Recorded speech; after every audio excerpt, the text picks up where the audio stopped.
Your Horsemen of the Apocalypse, Decoded, number 2. Welcome back, family.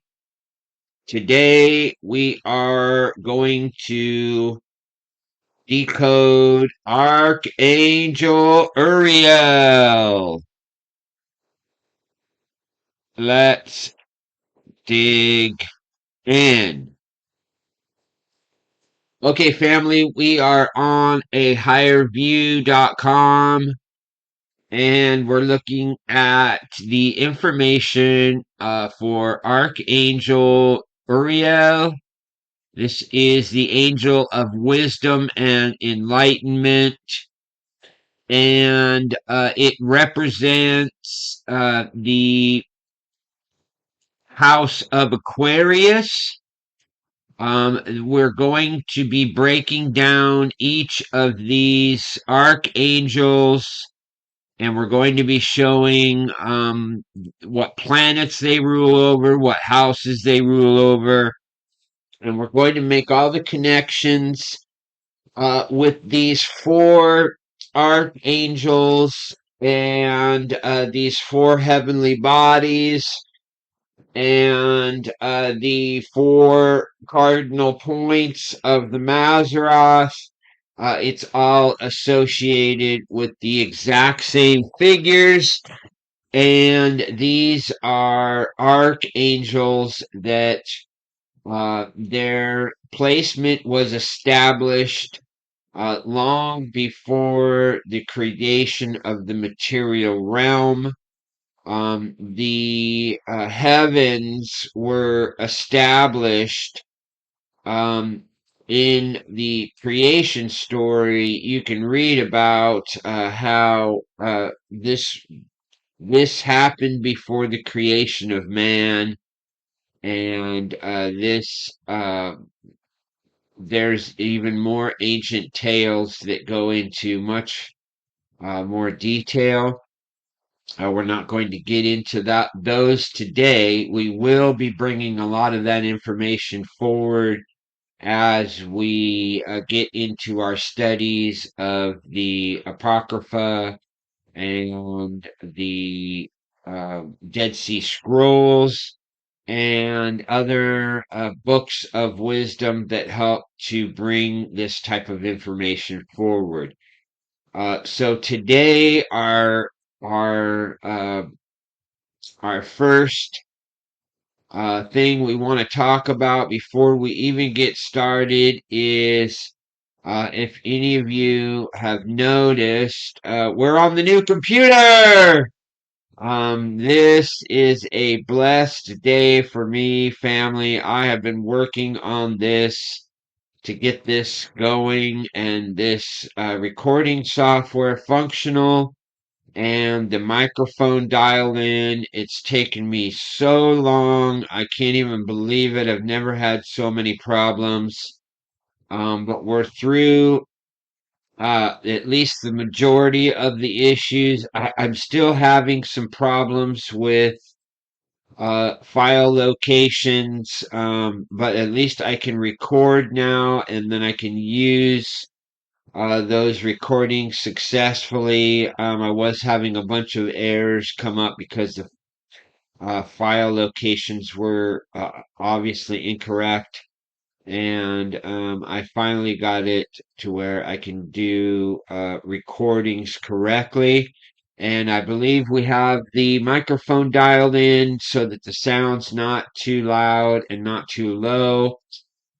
If you could please let me know in the comments about the sound and about how everything looks in production. This will be our #1 video on the brand new Mazzaroth computer. This was donated by one of our subscribers, Eric. So again, family, if you could go into the comments in this video and thank Eric for his donation of a brand new laptop computer. This was a donation made for us to do this work. I've been having problems for over a year with my computer. It's worn its time out, and I have so much stuff on my computer that I need in order to do this type of work. So now I can go back to the other computer and clean it up and use that just for some basic stuff that won't overload it, and it'll allow me to be even more functional in the studio. So we're getting closer. We've got a good microphone now. We've got a functional computer, and we shouldn't have any problems from here. But again, this is going to be a test video, and I'm going to ask everybody to please comment in the video about the function, the sound, and the visuals. And then also, please, this is a blessed day, and it was made possible by our good brother uh, and one of our subscribers, Eric. I really would like all of the subscribers to please uh, tone in and give your blessings to our brother. He has been a great blessing in my life, and I want to thank Eric for doing this for the family. So here we are, fam. We are operating on the new computer. We're going to be breaking down Archangel Uriel today, the angel of wisdom. And the first place we're going to start is here on Wikipedia. This had some really good information. We're just going to read over this. We're going to just cover a couple little points, and then we'll get back to the other study, and then we're going to get into what all this means in the Mazzaroth. So first, we have Archangel Uriel is God is my flame, and God is my light. These are the descriptions of the name Uriel. And this is the name of one of the archangels who is mentioned in the post-exilic rabbinic traditions, and in certain Christian traditions. He is well known in the Russian Orthodox tradition and in folk Catholicism, in both of which he is considered to be one of the seven major archangels, and recognized in the Anglican Church as the fourth archangel. He is also well known in European esoteric medieval literature. Uriel is also known as a master of knowledge and the archangel of wisdom.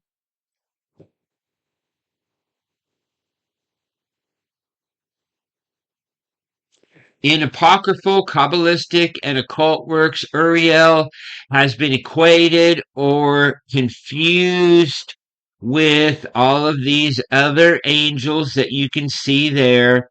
In the secret book of John, an early Gnostic work, Uriel is placed in control over the demons who help Yaldabaoth create Adam, or the Adamo. And this is very important to understand. There are many sects within Gnosticism, and one of the dividing lines with a lot of these groups starts right here. In the secret book of John, it talks about the creation of the Adamo by these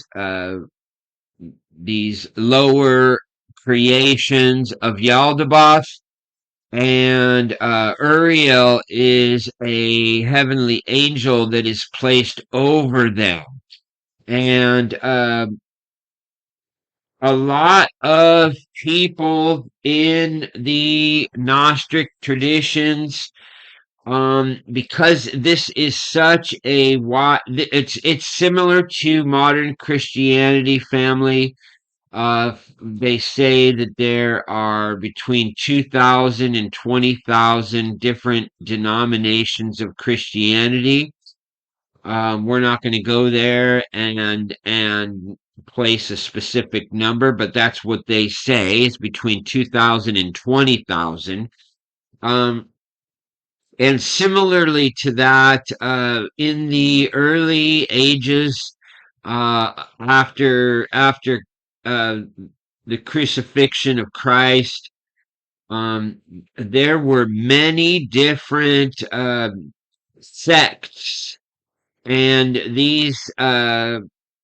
these groups had different understandings of not only the scriptures, but because of the cultural differences, they had a slightly different perspective, and that passed into the understanding of a lot of these groups. And one of the things that I'm going to do is bring forward what I've been taught and the things that I have discovered, and I think it could possibly help to clear up a lot of the misunderstanding. First and foremost, a lot of the early Gnostic groups, and we can talk about the Ebionites and the Therapeuti and the Nazarenes, and how that goes back to what we would call Essene groups that go all the way back to Joseph in the time when he was in the land of Egypt. Um, and most of these, what some call secret societies, they weren't really secret at all back then. But they were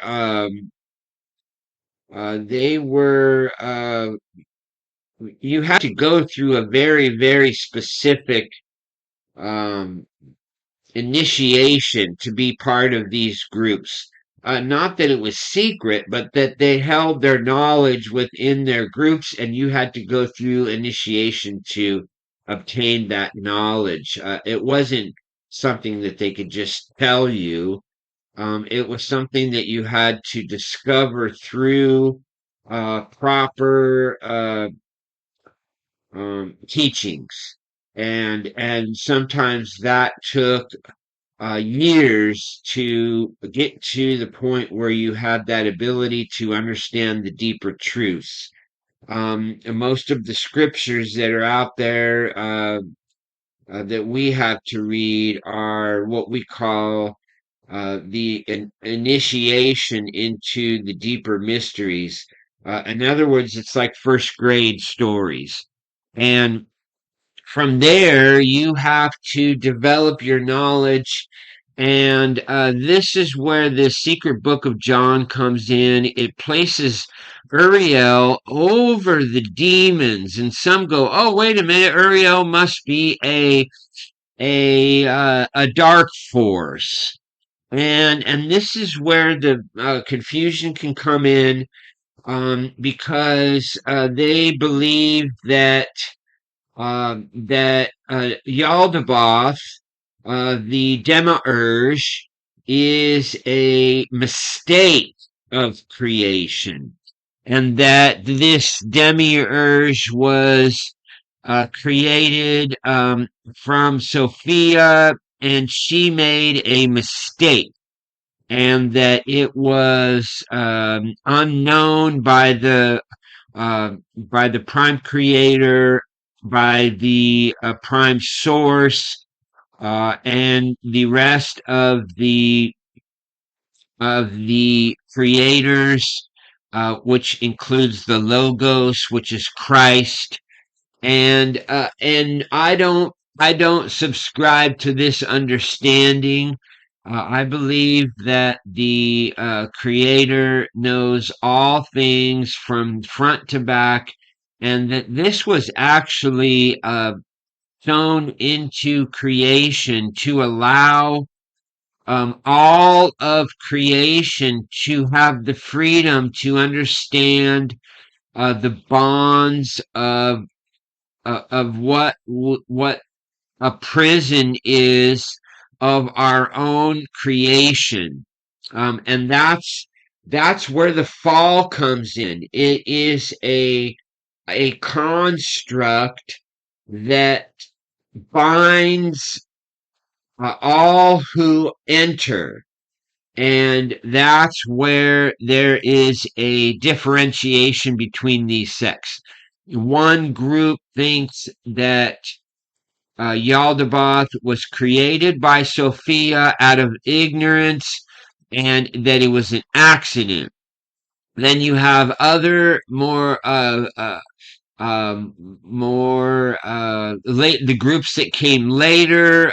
You could look at it as Valentinian Gnosticism, and they incorporate many of the aspects of the lower G gods into the storyline. In other words, they're not saying that Yaldabaoth is completely evil and that all that he's a mistake and that he is there as a complete disruption of creation. um and I don't agree with either side. Actually, I'm in the middle of, and I my understanding places the fall and the demiurge as part of the equation, and I see that they are all um, part to show us the fall of not only the angelic beings, but of the fall of man and all of the other stars of creation. And the secret book of John places Uriel over these uh, demons, and that is this is a mistake here on Wikipedia. The demons didn't create anything. This is a mistake right here. Hopefully you can see my cursor. This is a mistake on Wikipedia. They should not have this word demons. This should be archons. This word should not be demons. It should be archons. These are the demons created nothing. They are the fallen souls of the what you would call the cross of the Anunnaki with they are the walking dead, the unsouled. They do not have the soul, and so what they are demon. And or you can look up the word daemon, and you can do this research for yourself.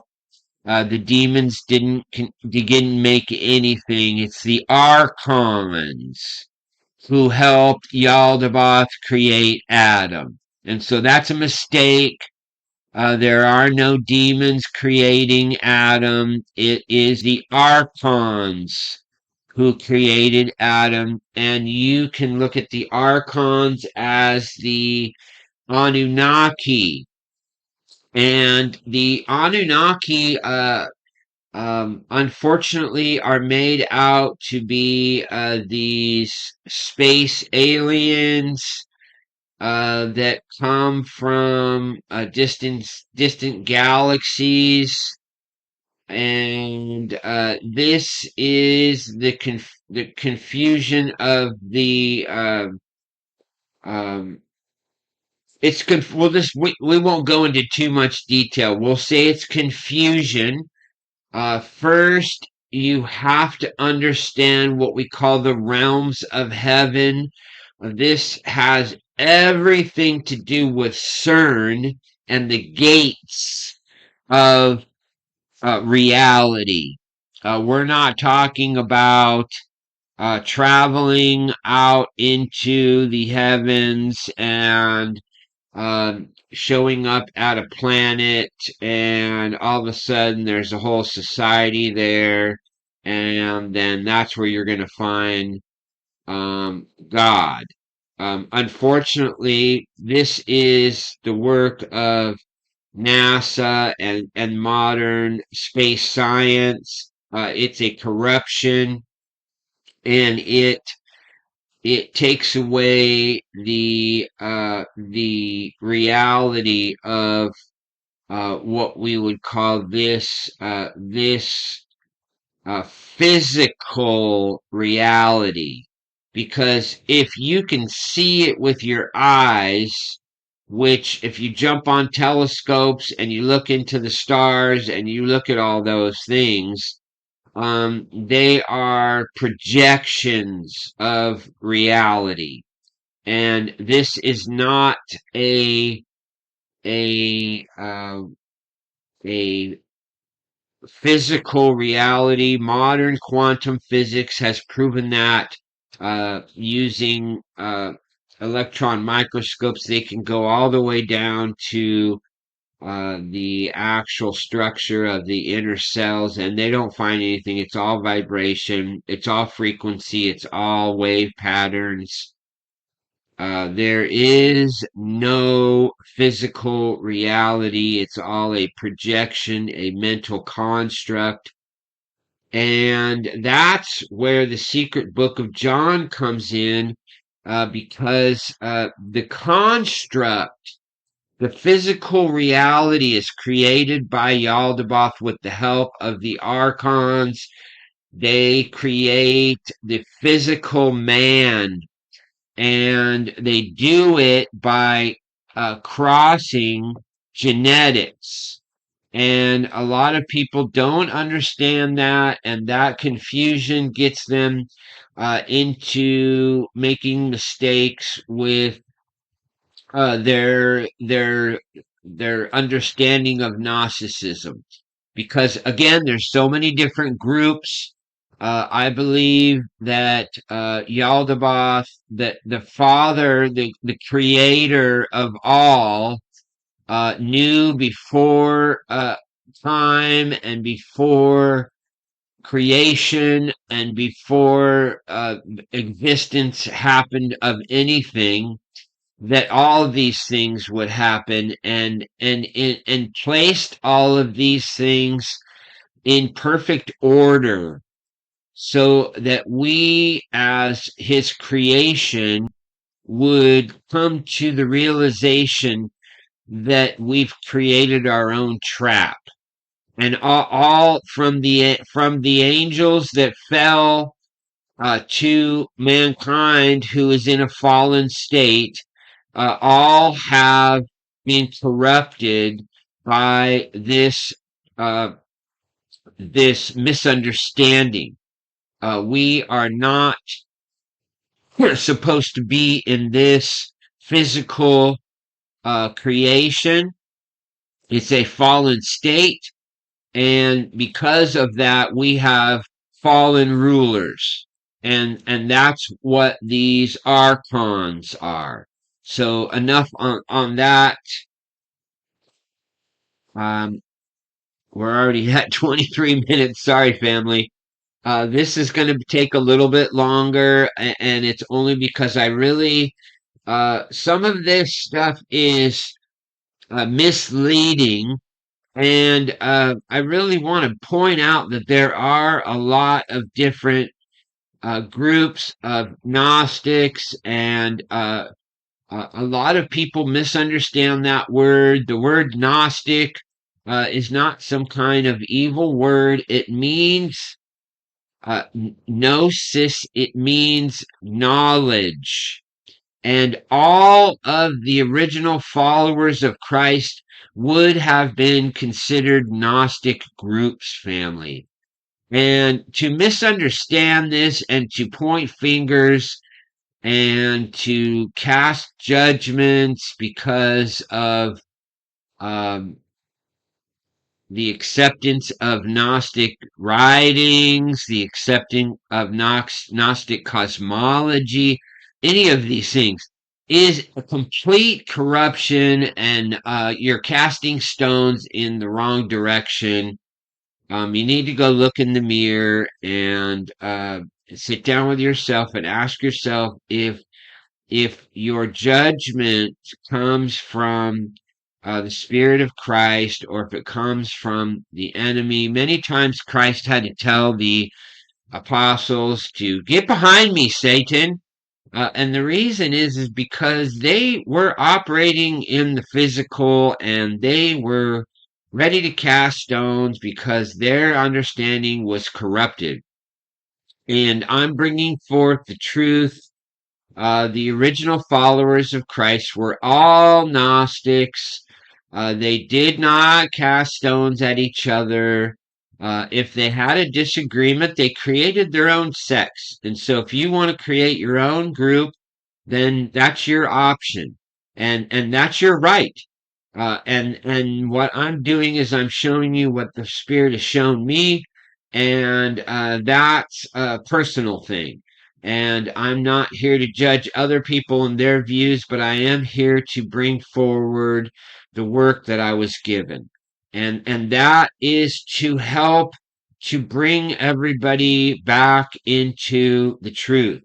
And that is subjective depending on your upbringing. If you were taught a very specific thing, then we can only do what we can do to bring forward this information, and hopefully it will bring light to some of those who believe uh, that the Eldebaoth and all of these archons and the fall of man and the fall of the angels was somehow a mistake. I don't believe that. I believe that it was all part of creation, and that we need to understand it that way so that we can see that it's part of the plan. And these are actually one of the reasons that I have come to this conclusion. I'm sorry, family. I know I'm going on, but this really has to come out. The reason I have this understanding is that in the scriptures, it talks about the fall of the angels, and it talks about how they get locked up and they're in prison for 1,000 years. And it talks about how mankind is redeemed. It talks about all of creation, that all of creation. It doesn't say most of creation. It doesn't say some of creation. It says all of creation at the end will bow down and will say that Christ is the King of Kings and the Lord of Lords. And to me, that means that all of creation accepts his rule and his redemption. I don't believe in an eternal prison at all for any of creation. I believe that there is, as we are here in this prison, there is a place of learning for all of creation, and that includes the fallen angels, and that includes fallen man, and that ties into the archons and Yaldabaoth. I believe that their original purpose was to rule over creation correctly. There are 72 angels that were placed over the creation of this realm, and that's where Uriel comes in. And I believe that when Yaldabaoth fell, that Uriel was placed in control over the archons who helped Yaldabaoth create Adam. And then Uriel or Ariel or Oriel male, or Uriel, Uriele, or Oriele, female, is also the name of assimilated by the Celtic volcanic culture because Uriel, 7th century sister of the Breton king Judicial, who popularized the name. Now, we've got to cover this really quick. All of these angels are created in what we would call the binary. There's the male and the female, Uriel and Uriele. You can see there is a male and a female. All of the angels have uh, male and female aspects. They're not male or female, they are both. And that is very important when it comes to Gnostic cosmology. Um, uh, we'll get into the other things later. So, in Judaism and Christianity, names and origins.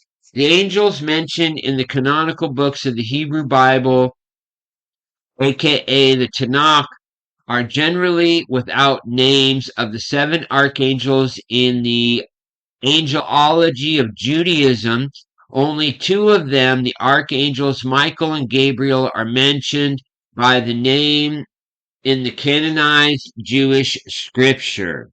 Raphael features prominently in the book of Tobit, which is accepted as canonical by the Roman Catholic Church, the Eastern Orthodox Church, the Oriental Orthodox Churches, and is part of the Apocrypha in the Lutheran churches and the Angelical Communion. So I want to point out here, this is very important also. It comes into play. There are some Christian churches, like the Lutherans and the Anglicans, who accept parts of the Apocrypha. And so uh, any Christian who comes to me and says that no modern Christians accept that and that those people were all considered heretics and that no modern Christians, but it's right here, family, and this is true. You can actually go and you can look around all kinds of Christian churches around the world, and some of them even have the Gospel of Thomas, and all of these things can be proven. So it's important to understand that that what is being said about Gnosticism and the apocryphal writings is corruption. We should never be no writings should ever be hidden from us. We should be allowed to read whatever we want. We are free, sovereign individuals with the rights of the Father, and no being should or organization should ever come between us and the ability to have the truth and the knowledge uncovered. And that's where the Apocrypha, the Dead Sea Scrolls, and thousands of other books, family, they have destroyed so many things throughout history. And that's the beauty of the Dead Sea Scrolls and the Nag Hammadi Library and many other books that they're finding. These things were all hidden by what you would call these Gnostic groups because they knew the Church of Rome was coming to hunt them down, and they needed to preserve these things for future generations. So, where a 4th archangel is added to the name 3 to represent the 4 cardinal points.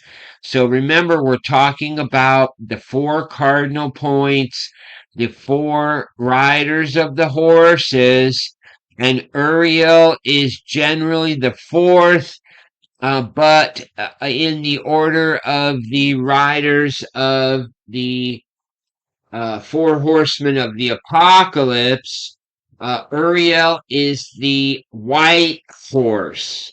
And we'll go into that with our descriptions and the rest of this study. So here we go. Uriel is listed as the fourth angel by Christian Gnostics under the name Phanuel. However, it is debated whether the Book of Enoch refers to the same angel by two different names. Uriel means God is my flame, whereas Phanuel means God has turned. Uriel is the third angel listed in the Testament of Solomon, the fourth being Sabrael. So you can see that there is some differentiations in the understanding of what order these angels have, and we are not going to be using the specific order of the angels that we can find in scriptures. We're going to be using their planetary understandings and also the houses that they rule, and also as we go through each of these studies, you'll see, as in the last angel that we broke down, which is Azrael, you could see that planet Pluto and the sign of Scorpio, or the eagle, is Azrael is the angel of death, and that is uh, the pale horse. And we broke all that down in the last video. And so what we're doing is we're building foundational evidence for each of these angels. We're going to be discovering how each of these angels has a very specific job. And when it comes to the four horsemen, we're looking at the four cardinal points. So Uriel appears in the second book of Esdras, found in the biblical Apocrypha, called Esdras 4 in the Vulgate, and an angel who was sent to me, whose name was Uriel, answered me. Okay, as we move down, in which the prophet Ezra asks God a series of questions, and Uriel is sent by God to instruct him. According to the revelation of Esdras, the angels that will rule at the end of the world are Michael, Gabriel, Uriel, and Raphael. And then it goes into these other five angels, and the listed only appear in this book and nowhere else in apocryphal or apocalyptic works. In the Christian apocryphal Gospels, Uriel plays a role differing between the sources in the rescue of Jesus' cousin John the Baptist from the massacre of the innocents ordered by King Herod. He carries John and his mother, St. Elizabeth, to join the Holy Family after their flight into Egypt. Family. Their reunion is depicted in Leonardo da Vinci's Virgin of the Rocks. Uriel is often identified as a cherub and an angel of repentance. He stands at the gate of Eden with a fiery sword, as the angel who is over the world and over Tartarus.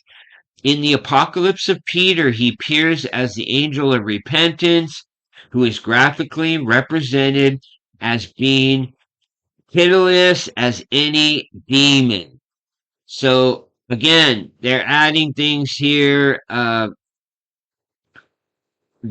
I think they misunderstand that word demon, because I think that should say, again, archon.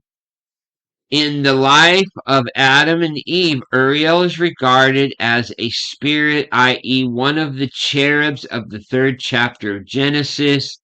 He is also identified as one of the angels who helped bury Adam and Abel in Eden. He checked the doors of Egypt for lamb's blood during the plague. He also holds the key to the pit during the end times and led Abraham to the west. In modern angelology, Uriel is identified variously as a seraph, a cherub, regent of the sun, flame of God, angel of divine presence, and presider over Tartarus. The angel of salvation, and in later scriptures identified with Phanuel. Again, I do not believe that he is the Archangel Phanuel. There are multiple reasons why there is some discrepancies there, but it's put here in the Wikipedia. In the Eastern Orthodox churches, I'm going to connect this and I'll let you come back and do all of this of the Eastern Orthodox. It goes into a whole bunch of information. Here, we're going to point out that in the book of Enoch, Uriel, in many of its component books, which is part of the book of the Watchers, only 4 angels are mentioned by name: Michael, Uriel, Raphael, and Gabriel. Some versions have a 5th angel, Suriel.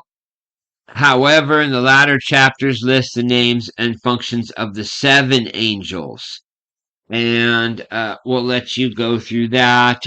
These are the angels that rule over Tartarus.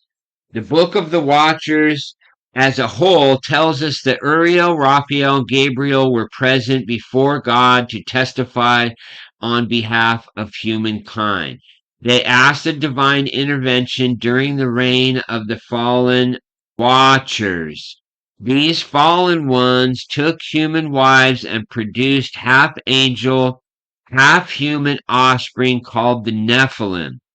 And the reason I'm going through all of this is to get to this kind of information. It's important to bring all of this information forward so that everybody understands what's happening here. So these fallen angels, they produced half angel, half human offspring called the Nephilim. These are the giants of old. These are the Anunnaki, and these are the Anunnaki created beings from their genetic work here, and those are the Nephilim.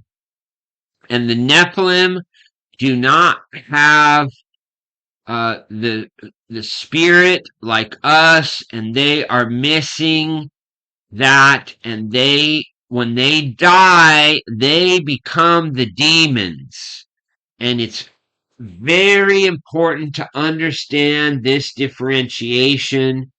They're not humans. Humans are not the Nephilim. We are a different creation than the Nephilim.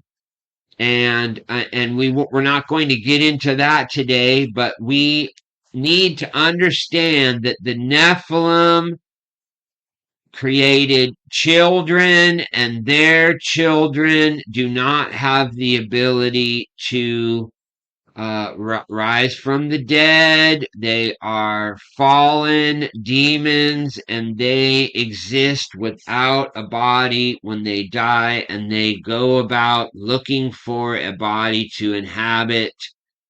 This is where the demons come from. So it's very important to understand the differentiation. Humans are not demons, and humans are not part of the Nephilim. These are a different creation. These are the giants of old. And it says Uriel is responsible for warning Noah about the upcoming great flood.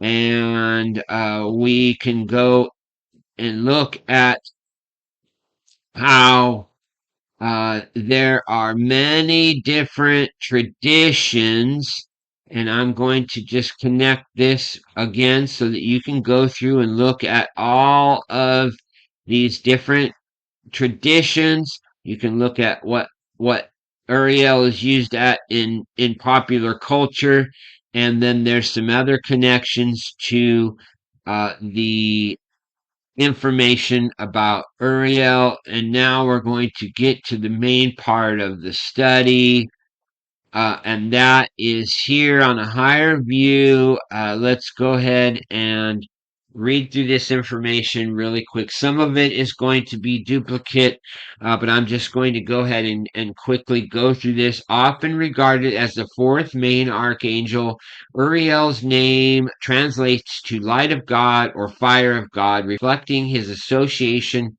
with wisdom, enlightenment, and his role as a bringer of divine light. His name is derived from the Hebrew words meaning light or fire, and El meaning God. So the first word was Ur, meaning light, and then El meaning God.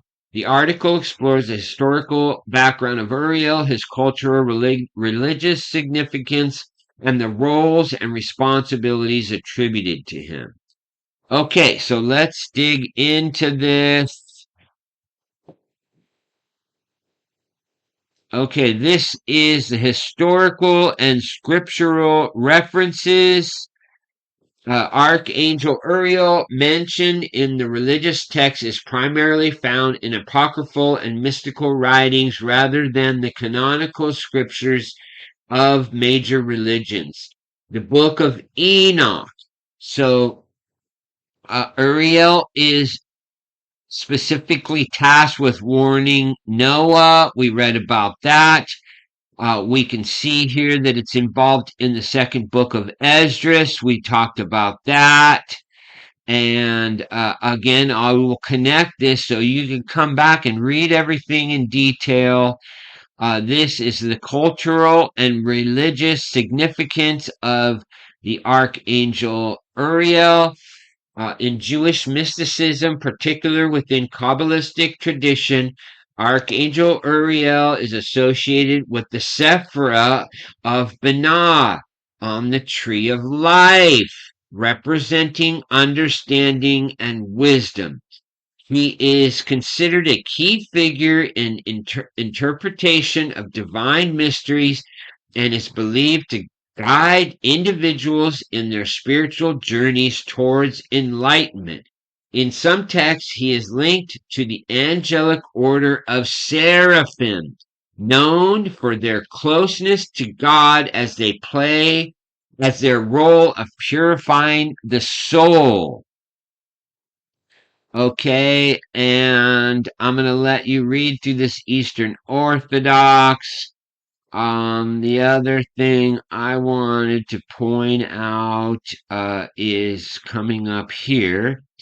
The angel of wisdom and enlightenment. Archangel Uriel is widely regarded as the angel of wisdom, a celestial guide for those seeking understanding and insight. His presence often offers enlightenment and clarity, illuminating the path to truth and knowledge. Uriel's role, is crucial in fostering intellectual growth and spiritual awakening, enabling individuals to grasp complex concepts and divine mysteries.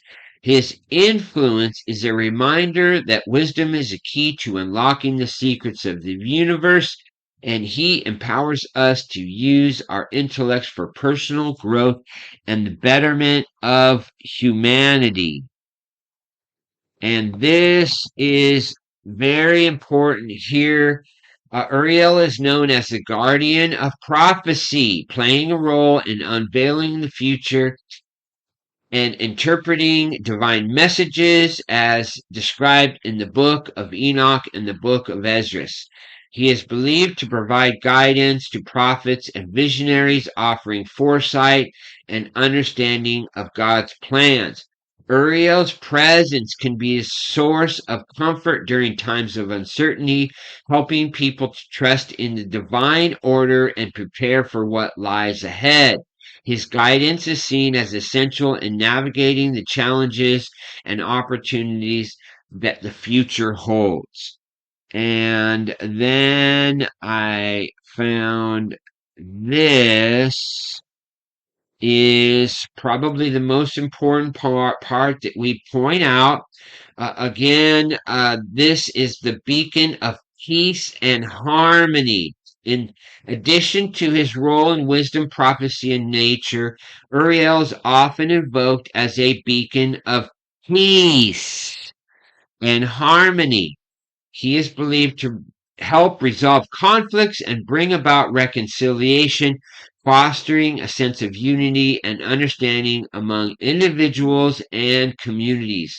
Uriel's presence is a source of calm and serenity, encouraging people to seek peaceful resolution and to live in harmony with one another and the world around them. So the information here is showing us that he is involved in peace, and there are some symbols. He has a flame or a lantern.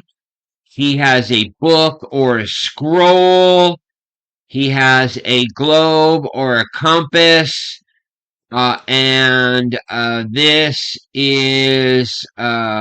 This is all the stuff I think I wanted to bring out. Yes. Okay, so we have this angel and it's connected with teeth. And what we're going to show is here we're going to begin our work in Stellarium. Actually, we're at 52 minutes, family. I'm going to go ahead and drop this, and we're going to come back and bring it in another part, so this video is not too long. We'll be back almost right away. Now that we have the computer functioning properly, I shouldn't have any issues. I should be able to get through dropping this. Sometimes it would take me an hour or two just to drop a video because of the problems I would have with the other computer. So we'll see how fast this transition happens.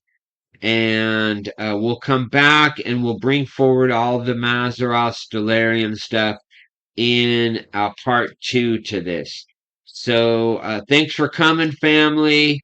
Hopefully everything is functioning properly. And again, please post comments and let me know how the sound, how it looks, and everything. If you can make any comments about how everything is looking. And again, thank you, Eric. Video number 1. Thanks, brother. Have a great day.